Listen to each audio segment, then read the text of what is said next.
નમસ્કાર વિદ્યાર્થીઓ.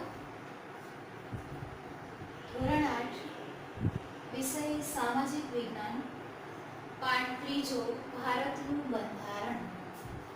હવે આગળના પીરિયડમાં જે છે એ આપણે ભારતના બંધારણ વિશે વાત કરી ગયા કે ભાઈ કોઈ પણ વ્યવસ્થા છે એને ચલાવવા માટે જે નીતિ નિયમો બનાવવામાં આવે છે, અથવા તો એમ કહી શકાય કે ભાઈ કોઈ પણ તંત્ર છે એ નીતિ નિયમો વગર ચાલી શકતું નથી.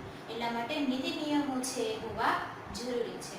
તો ભારતને ચલાવવા માટે જે નીતિ નિયમો છે ઘડવામાં આવ્યા એ આપણું બંધારણ છે. આપણું બંધારણ જે છે એ લેખિત સ્વરૂપમાં જોવા મળે છે.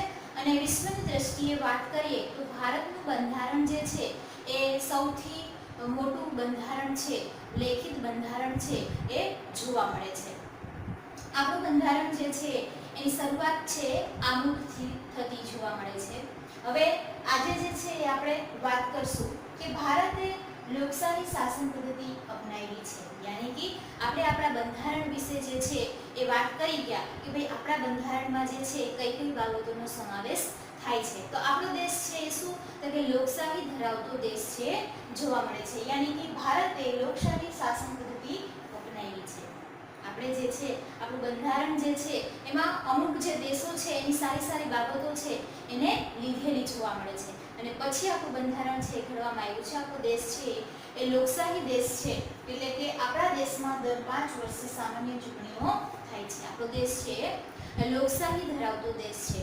એમાં જે શાસન પદ્ધતિ જોવા મળે છે, જે શાસન તંત્ર જે છે, આપણા વડાપ્રધાન છે અથવા તો મંત્રીમંડળ જે છે એ બધું જે છે એ લોકો દ્વારા ચૂંટણીઓ દ્વારા જે છે એ ચૂંટણી થાય છે. એમાં લોકો છે એ પોતાનો મત જે છે એ રજૂ કરે છે અને એને આધારે જે છે એ આખું તંત્ર છે ચાલતું જોવા મળે છે. યાની કે લોકોને જે છે એ મહત્વ આપવામાં આવે છે.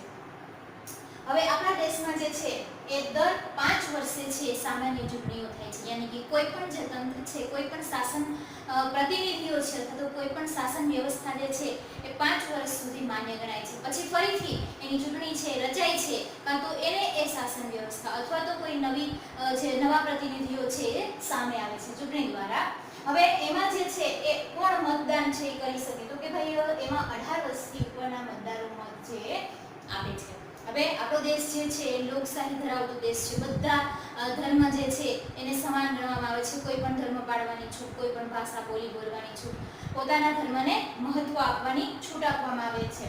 પણ જે ચૂંટણી થાય છે એમાં મત છે એ કોણ આપી શકે તો કે ભાઈ દરેક નાગરિકને મત આપવાનો અધિકાર આપેલો જોવા મળે છે. પણ એની યાની કે પુખ્ત વય 18 વર્ષથી ઉપરના જે નાગરિકો છે એ જ મતદાન કરી શકે છે. યાની કે ચૂંટણીઓ જે થાય છે એમાં 18 વર્ષથી ઉપરના મતદારો છે એ મત આપી શકે છે.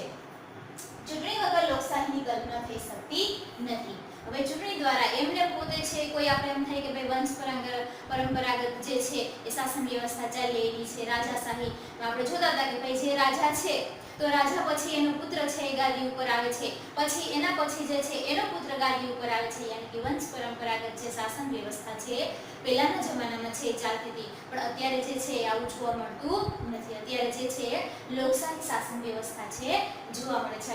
ચૂંટણી દ્વારા જે છે એ આખું શાસન તંત્ર છે ચાલતું જોવા મળે છે. યાની કે ચૂંટણી વગર જે છે લોકશાહીની કલ્પના થઈ શકતી નથી. પોતાના પ્રતિનિધિઓની ચૂંટણીમાં દેશમાં તમામ લોકોની ભૂમિકા છે. યાની કે ચૂંટણી થાય છે તો એમાં આપણે જે છે એ માની શકીએ કે ભાઈ આમાં આપણો જે મત છે એ ખૂબ જ અમૂલ્ય મહત્વનો છે.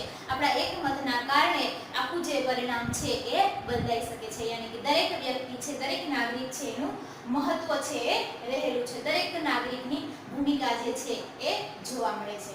દેશનો કોઈ પણ નાગરિક ચૂંટણી લડી શકે છે. દેશનો કોઈ પણ નાગરિક છે એ ચૂંટણી લડવાનો અધિકાર છે એ ધરાવે છે. આપણે એમ થાય કે ભાઈ કોઈ મોટો પૈસાવાળો માણસ છે એ જ ચૂંટણી લડી શકે છે, સામાન્ય કોઈ રેકડીવાળો છે એ કોઈ મજૂર જે છે એ ચૂંટણી લડી શકે નહીં. પણ આવું આપણા દેશમાં થતું નથી. દરેક વ્યક્તિ જે છે એને ચૂંટણી લડવાનો અધિકાર છે. એ ભારતનો નાગરિક હોવો જોઈએ. અમુક જે નીતિ નિયમો છે આપવામાં આવ્યા છે એ નિયમો જે છે એને લાગુ પડે છે પછી એ કોઈ પણ હોય, પૈસાવાળો હોય કે ગરીબ હોય, પછી એ કોઈ ઉચ્ચ અધિકારી હોય કે પછી એ મજૂર વર્ગ હોય, કોઈ પણ વ્યક્તિ હોય એ ચૂંટણી છે એ લડી શકે છે. તેમાં ચૂંટાયેલો સભ્ય પ્રતિનિધિઓ 5 વર્ષ લોકોનું પ્રતિનિધિત્વ રજૂ કરે છે. હવે ચૂંટણીમાં જે કોઈ પણ વ્યક્તિ છે એ ચૂંટણી લડી શકે છે, એ લોકોના મત દ્વારા ચૂંટાઈ અને જે પોતે જે છે પ્રતિનિધિત્વ મેળવે છે, તો એ પ્રતિનિધિત્વ જે છે એ 5 વર્ષ સુધી પોતે રાખી શકે છે. યાની કે પોતે જે છે પોતાનું શાસન છે એ 5 વર્ષ સુધી ચલાવી શકે છે. નાગરિકને વિચાર, વાણી, અભિવ્યક્તિ અને ઈચ્છા પ્રમાણે ધર્મ પાળવાની સ્વતંત્રતા છે. ભારતનો કોઈ પણ નાગરિક હોય તો એને દરેક જાતની જે છૂટછાટ છે એ આપવામાં આવે છે. કોઈ પણ જાતનું બંધન છે એ આપવામાં નથી આવતું કે ભાઈ દરેક નાગરિક છે એ પોતાની વિચારથી, વાણીથી, અભિવ્યક્તિથી, ઈચ્છા પ્રમાણે પોતાનું જીવન છે એ જીવી શકે છે. કોઈ પણ ધર્મ છે એ પોતે સ્વતંત્ર રીતે પાળી શકે છે. એની ઉપર કોઈ જબરજસ્તી કરવામાં આવતી નથી. એના પછી આપણે વાત કરીએ કે ભાઈ ભારતના બંધારણની મુખ્ય વિશેષતાઓ છે કઈ જોવા મળે છે, તો કે ભારત જે છે એ આપણે હમણાં જ વાત કરી કે ભાઈ ભારત જે છે એ લોકશાહી શાસન પદ્ધતિ ધરાવતો દેશ છે એ જોવા મળે છે. ભારતમાં દર 5 વર્ષે છે ચૂંટણી થતી જોવા મળે છે. 18 વર્ષની ઉપરના જે નાગરિકો છે એ મતદાન કરી શકે છે. હવે ચૂંટણી વગર જે છે લોકશાહીની કલ્પના કરવી અશક્ય છે. પોતાના પ્રતિનિધિઓ જે ચૂંટણી લડી ચૂક્યા છે એ પણ પ્રતિનિધિઓ છે એ ચૂંટણીના દેશના તમામ લોકોની જે ભૂમિકા છે એ એમાં ગણાય છે. ભારત એ બિનસાંપ્રદાયિક અથવા તો ધર્મનિરપેક્ષ, સેક્યુલર અને પ્રજાસત્તાક દેશ છે. આપણો દેશ છે કેવો છે તો કે બિનસાંપ્રદાયિક, યાની કે કોઈ પણ ધર્મ છે એ પાળવાની એને છૂટ આપવામાં. એવું નથી કે ભાઈ ભારત દેશમાં છે એ આ જ ધર્મ છે, કોઈ પણ ધર્મ છે એક ધર્મને મહત્વ ટૂંકમાં આપવું. યાની કે આપણા દેશમાં ગમે ધર્મ છે એ પાળવાની છૂટ છે. લોકો છે એ સ્વતંત્ર છે. એટલે કે ભારત એ બિનસાંપ્રદાયિક અથવા તો ધર્મનિરપેક્ષ યાની કે સેક્યુલર અને પ્રજાસત્તાક દેશ છે એ જોવા મળે છે. બિનસાંપ્રદાયિક એટલે શું તો કે બિનસાંપ્રદાયિક દેશનું શાસન છે એ ધર્મ કે સંપ્રદાયને આધારે હોતું નથી. એ બિનસાંપ્રદાયિક એટલે કોઈ પણ ધર્મ છે એ લાગુ પડતો નથી. બધા ધર્મ પાળવાની અને ધર્મના પ્રચારની સ્વતંત્રતા. કોઈ પણ ધર્મ છે એ પાળવાની છૂટ આપવામાં છે અને પોતાના ધર્મને મહત્વ આપી અને એનો પ્રચાર છે એ પોતે કરી શકે છે. કોઈ પણ જાતનું બંધન છે એ રાખવામાં આવતું નથી. પ્રજાસત્તાક એટલે રાજ્યના વડા, રાષ્ટ્રપ્રમુખ, વંશ પરંપરાગત અમુક કુટુંબની વ્યક્તિ ન હોય તેવા લોકો જે છે પ્રત્યક્ષ કે પરોક્ષ રીતે ચૂંટણીઓ લડી શકે છે. હવે કોઈ પણ જે પ્રજાસત્તાક એટલે કે રાજ્યના જે વડા છે અથવા તો રાષ્ટ્રપ્રમુખ છે, આપણે જોઈએ છે કે ભાઈ વંશ પરંપરાગત ચાલતું નથી. એને જે છે લોકો ચૂંટણી દ્વારા ચૂંટે છે અને પછી એની નિમણૂક છે થતી જોવા મળે છે. હવે ચૂંટણી જે છે પ્રત્યક્ષ રીતે થતી હોય કે પરોક્ષ રીતે અને એના દ્વારા એ છે એ ચૂંટાયેલા જોવા મળે છે. આપણી રાજ્ય વ્યવસ્થા પ્રજાસત્તાક લોકશાહી સ્વીકારે છે. આપણી જે રાજ્ય વ્યવસ્થા છે એ પ્રજાસત્તાક લોકશાહી સ્વીકારતી જોવા મળે છે. રાજ્ય વ્યવસ્થા વિશિષ્ટ હકો ધરાવતા કોઈ પણ વર્ગના હાથમાં નથી. હવે રાજ્ય વ્યવસ્થા છે ચલાવવી એ વિશિષ્ટ હકો જે છે એ ધરાવતા કોઈ પણ વર્ગના લોકો હોય એના હાથમાં નથી. એ જે છે એ લોકશાહીના હાથમાં છે. પરંતુ રાજ્યતંત્રના તમામ હોદ્દાઓ ધર્મ, જાતિ કે સ્ત્રી પુરુષના કોઈ ભેદભાવ વગર કોઈ પણ નાગરિક માટે ખુલ્લા છે.